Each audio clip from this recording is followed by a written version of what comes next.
Let's welcome in our next guest, Gautam Chhaochharia of UBS now joins us. Gautam, good morning. You look at valuations very closely. What is the sense that you get? What is markets factoring in? Is it GST? Is it recovery in the rural markets in second half? What essentially is markets factoring in?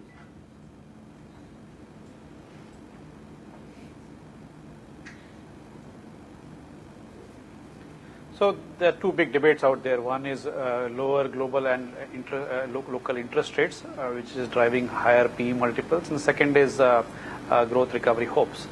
So we try to look at it from multiple angles. So fundamentally, if you look at any fair value from DCF or NPV basis, a 1% lower interest rates, if it's because of lower inflation and therefore because of lower nominal growth, should not impact theoretical fair value. However, in the short term, if you look at the gap between earnings yield and risk-free rate, then lower interest rates should drive higher P multiples. So if we analyze the various factors driving Indian markets recently, it looks like bulk of the explanation can be because of higher P multiples or lower risk-free rates. But our discussions with investors also suggest that local growth recovery hopes are also high, including GST, etc. And that shows up also the fact that the recent sectors which have done well are also exposed to local economic growth. So even though the fact remains that India's correlation with global markets are near all-time highs and flow of money has been passive, but India has been underperforming emerging markets YTD in dollar terms. So how do we combine all this? So the growth story remains intact, but the hopes are also getting priced in. In our view, the GST relevant stocks, if we analyze there, then most of the stocks are pricing in the GST upside, in our view. From the broader market perspective, the relevant thing is whether it shows up in earnings growth in second half and next year. And there, our view is the second half growth recovery hopes will again disappoint, similar to last 2-3 years, because the big hope driver this time around is pay commission and monsoons, both in our view, which the impact of will be very, very marginal. You always have a range in terms of Nifty, the target that you tend to look. Are we currently towards the higher end of this range?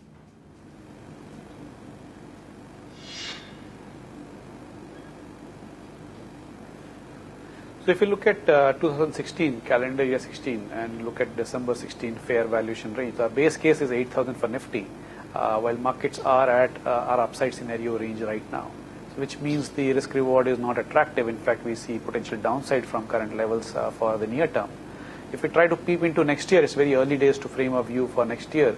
But if we try to just look at scenarios potentially for next year, then the risk reward seems more balanced, but the base case upside scenario could still be at best single digits, which is again not great, but at least it does not suggest you sell and get out. So it's still okay for longer term investors. You know, a lot of investors, especially global investors, are looking at India as a defensive market.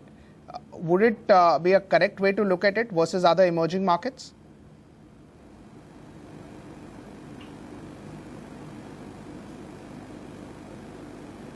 Yes and no. A lot of them look at India as a solid macro story, not just about growth, but also very, very robust and safe. So in that sense, it does come out as more defensive also versus many other markets globally where the uncertainty is high.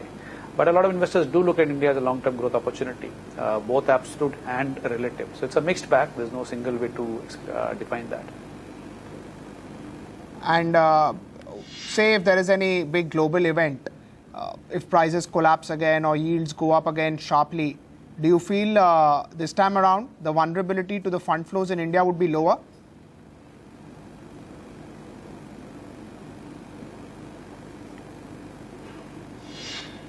Not really. So even last few months, India's correlation with global emerging markets and global markets are near all-time highs. And so in that sense, the vulnerability on the way down is also high. And the reason is that what a global macro team says is that while lower growth and lower interest rates are here to stay, and therefore their positive impact on equity valuations is also likely to here to stay. But unlike last year, you have to remember that the lower global rates and therefore higher P multiples are already much more priced in. So the vulnerability to smaller increases is much higher now versus historical in terms of valuation multiples. So while it will not necessarily unravel the longer term PE multiple story, but in the near term it could hurt the global PE multiples much more sharply, in which case India also gets hurt a lot, given that it's already pricing in lower rate environment globally and locally. And do you think that the lower rate environment globally is changing?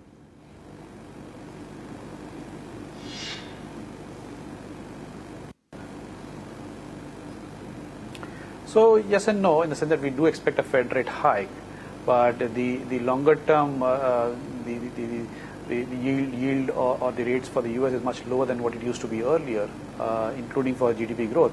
So we are in a world which will be much more lower growth rate and lower interest rates. So in that sense, yes and no, but in the short term there is possibility of a Fed rate hike.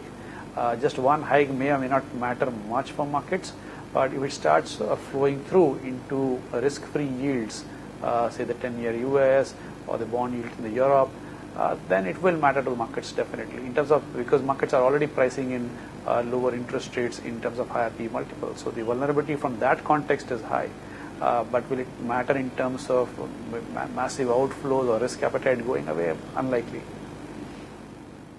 As far as rates are concerned, about what happens in Europe, what happens in Japan or Swiss would be more important than US Fed, or US Fed would be the primary indicator of where risk capital is flowing?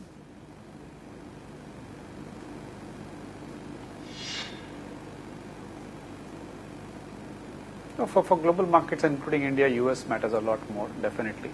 But if we have outsized moves in other markets, that also has its own role to play. Let's talk about some sectors and stocks. So, IT is one space which has been discussed a lot because of the attractive valuations. But UBS as a house was one of the first ones to call that IT is topping out. Now, do you believe things are changing? Valuations are looking attractive, or still there are structural problems and the PEs would not expand anytime soon?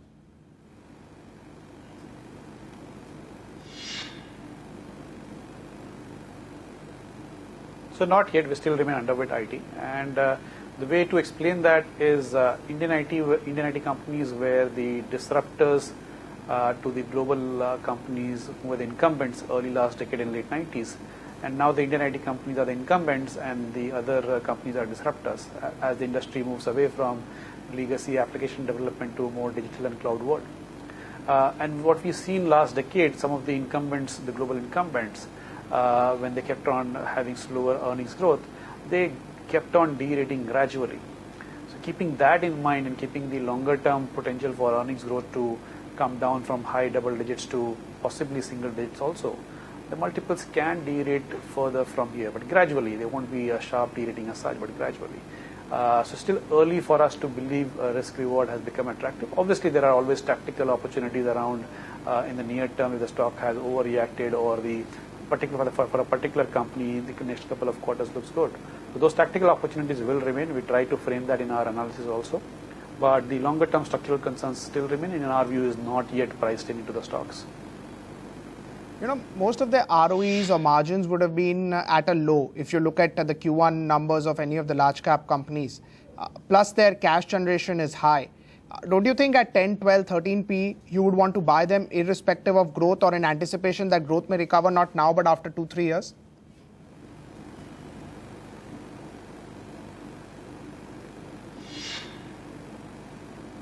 Well, the leading companies are trading at higher multiples than the numbers you said, but lower ROEs and cash is what is helping sustain the current multiples definitely. And obviously from a relative multiple argument versus India, they could definitely act as defensive. But whether these multiples will re-rate back to high teens, for that we need much more stronger and secular and sustainable growth rates. So unlikely to happen. What will gradually derate these stocks further towards lower double-digit P multiples? Again, if we see more shocks in quarterly numbers, more negative surprises, that's what takes away investors' confidence. Good morning, Mr. Chhaochharia. This is Anindya from the Delhi studio. I was hearing you say that much of the anticipation of what's going to come from the 7th Pay Commission and monsoon has already been priced in, and also that you expect that earnings are going to disappoint, and even the 7th Pay Commission impact might be slightly disappointing in the near term. Are there any pockets that you think are still not fully priced in? Let's say things which are in the agricultural space, for instance, which are directly agriculture oriented.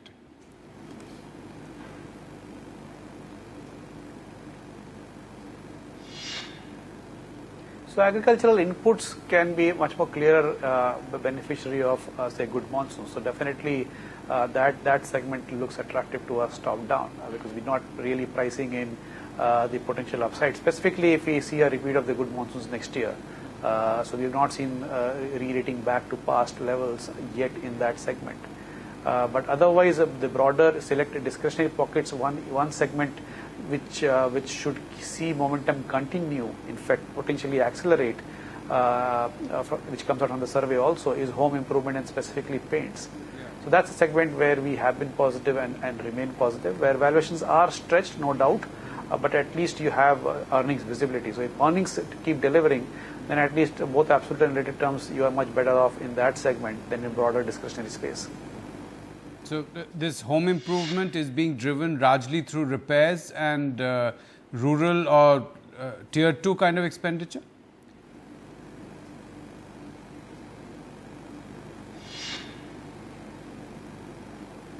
It's a mix of both. So the home improvement is happening across the country. It's not just one segment. And even last year's survey to us, the pre-festive survey, suggested to us, because at that time there was a lot of debate whether this home improvement will slow down, but that survey suggested that the momentum will continue. That's exactly the way it's played out. And this year's survey suggests that momentum could potentially even accelerate from here. So that gives us confidence in that segment. No, because if I try to understand in real terms, then there's this huge inventory of real estate sitting, which is not being sold, and even the pay commission or monsoon, it's not going to generate the kind of lump sum amounts which can go into down payments. So effectively, it's repainting a house. Maybe you get enough money to repaint your house, but there is unlikely to be additional painting in the real estate sector, yes, right?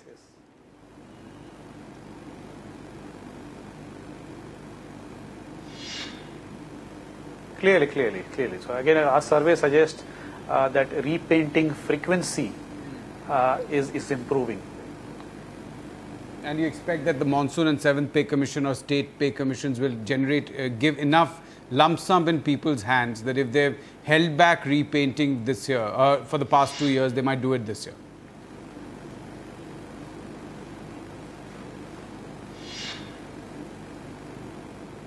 Possibly.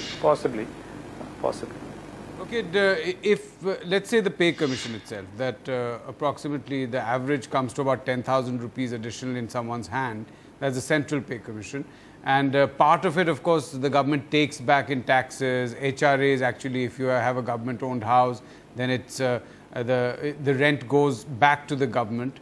In terms of the pay commission, what is practically the amount of money that's going to come into people's hands? Where will that be spent? Will it be spent in consumer durables like cars, or will it be spent in consumer durables like mixies? Where would you see it moving?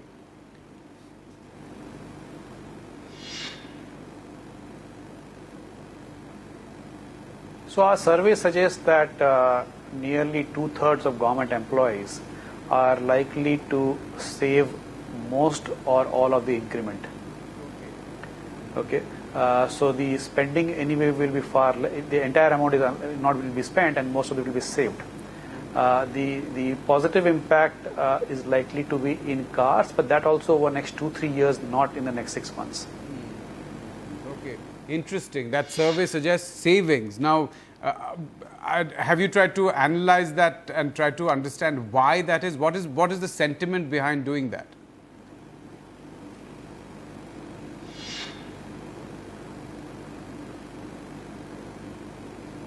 It's a tough one to understand these things, but our guess is from a consumer perspective, it all depends on his perception about inflation environment out there, his needs of maintaining his outlook in terms of retirals, savings, meeting education needs, health needs, etc. Now, health needs might be less relevant for government employees, but education still remains.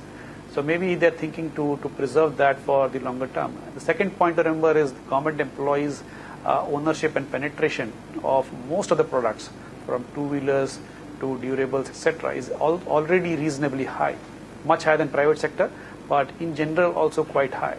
So the demand there for non-car products is more about replacement rather than new. So it's interesting. To me, it appears that you don't buy the common theme that is happening here, or at least don't buy it that much, that India is going to see this great consumption-driven recovery.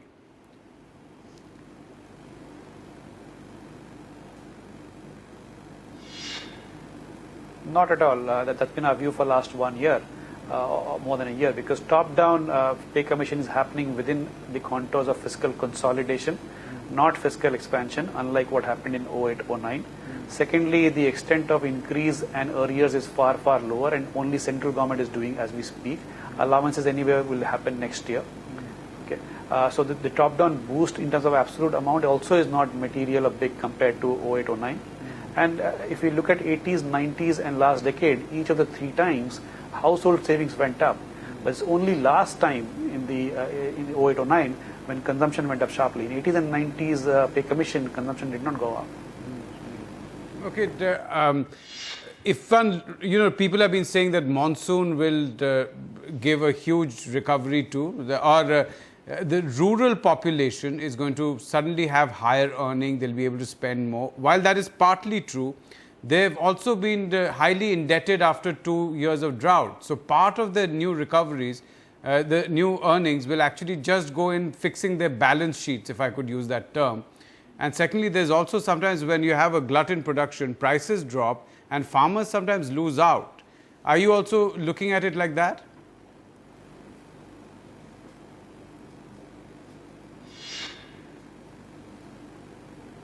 So few other points to make on the monsoon's impact, which we believe will be marginal. It will be great for sentiment, but it will be very, very marginal in terms of rural income. Firstly, if you look at agri GDP, as per our analysis, so agri is about 15% of India's GDP.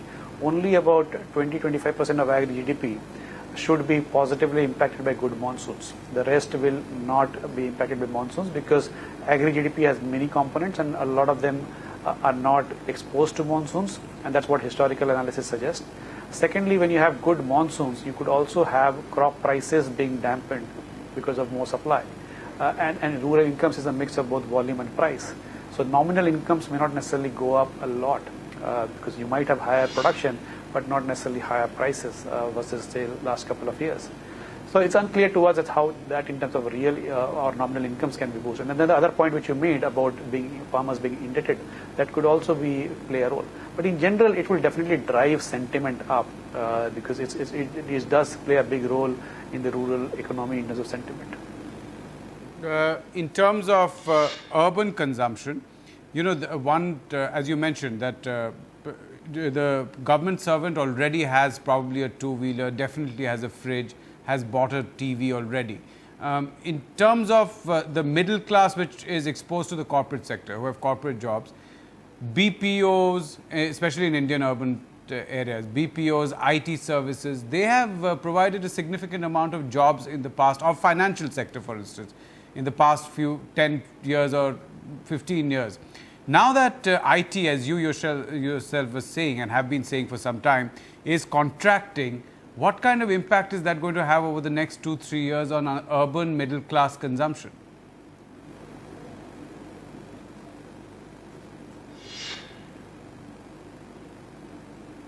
So IT is just one sector, but it's played a big role last decade. It's been playing a smaller role last few years.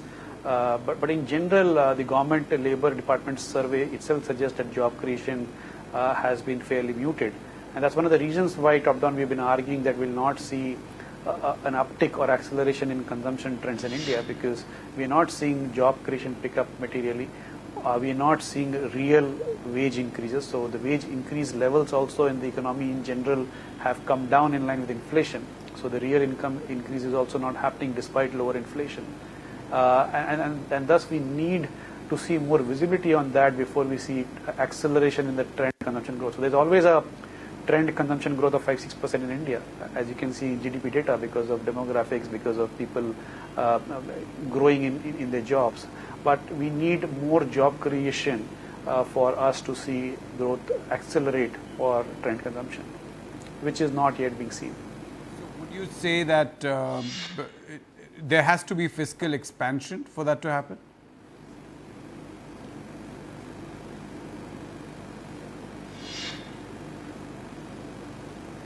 Fiscal expansion, there's not much room for India to expand fiscally right now, because India's consolidated fiscal deficit is running near 7% of GDP, which is where IMF and even the central government expert committees have defined as possibly sustainable levels, which is 6 to 7%. So unlike in 08-09, when India's consolidated fiscal deficit was 4.5% of GDP, and therefore there was a lot of room to expand fiscally, the room is limited right now. So effectively, you're saying that, let's say if I have a company and I am operating at, let's say, 60% capacity, there's no signs that I'm seeing that demand is going to grow because people are not earning more. It's not as if they're going to buy more of my amounts. I have absolutely no reason to hire more people. Probably I have reason to sack them. I'm not going to, I mean, the private sector is unlikely to give that fillip to the economy. And you're saying that the government is constrained because at 6 to 7% of the state and central GDP, as in fiscal deficit, it cannot do any fiscal expansion. Then what route is left?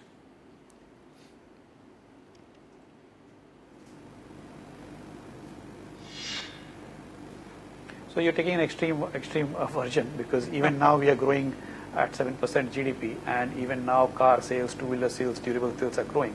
It's just the context of your anchored expectations around what we saw in 08-09. Right. So if that is the anchor, then that's a tough one to achieve in a hurry. But even now the growth is good. The quality of growth is very, very good. The outlook still remains positive. So at some stage, they drag from the banking system NPL, the drag from negative export growth, they all go away. And at some stage, you don't need to cut fiscal deficit also. So forget fiscal expansion. But the need to cut fiscal deficit goes away because you've reached your targets of say 3%. So these will also help, and then obviously the reforms part, the entire GST part, the Aadhaar part, they all help drive productivity. So the longer term story looks good. It's just the near term, the entire debate we talked about is more about the near term. Okay, let me ask you the ritual question that we ask all big market voices, is that how satisfied are you with the GDP numbers that are being published, the new series?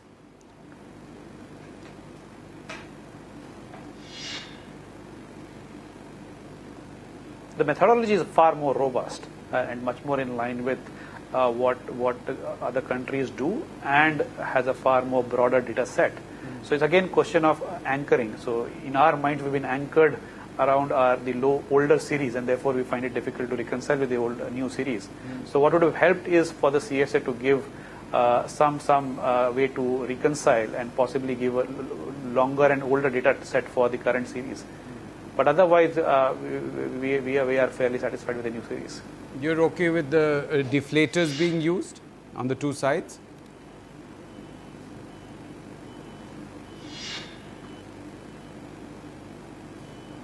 So again, you can have various views around that. But the way to look at GDP data in our view is any data series you have. So from a macro perspective, under the new series, if you have 7.5% of GDP, how does this compare to what is the potential GDP growth rate?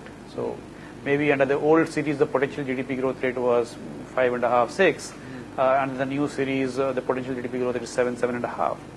So are you growing below potential, at potential, or more potential? And that's what dictates your policy stance, including interest rates and even fiscal. I was hearing you say that in the short term, interest rate reduction in interest rate can lead to expansion in earnings. So do you think that we are going to see an earnings revival in the near term if interest rates are cut?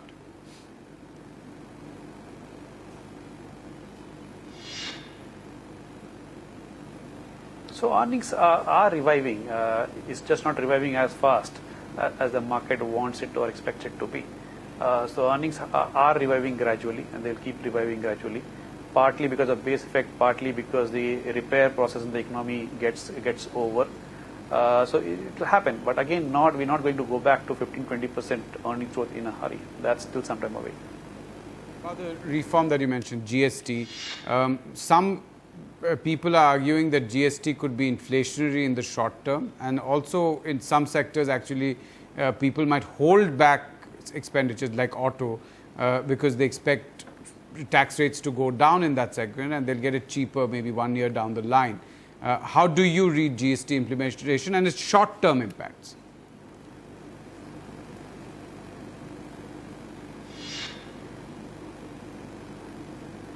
So inflationary is depends on how you define inflation. So if you look at the CPI basket, obviously GST will not have much impact on headline CPI inflation.